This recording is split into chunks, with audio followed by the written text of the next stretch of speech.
This is the delicious meal I made. Beef steak, wedges, potato, and broccoli. First, I sliced this nice potato to make a wedges, and I'm not remove the skin. This is a wedges, guys. Quadre, like this. So wedges. This is I'm making wedges, guys. This is you adding what they call turmeric. To the turmeric, we can put this like a chicken. Just a chicken cube.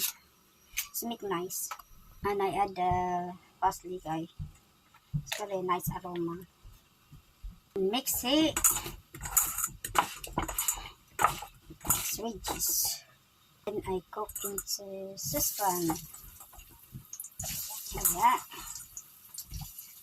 Very delicious this one, guys. I always doing this for my children when they're young, and I love it. Including the skin of the potato. Here we are. I'll show you after it. I don't put salt.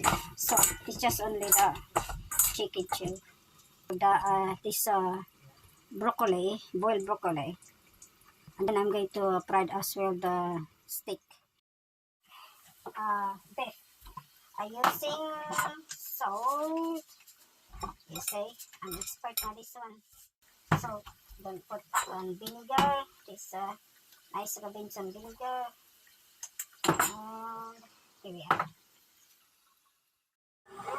Use this basil herbs. Because it's herb easy. And pepper. Just a little. Just like and that's it. And sweets. Adding more sweets. I think that's it, guys. And then we can cook into frying pan.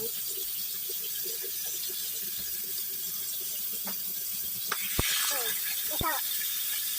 this is it's laughing. Because I put the oil.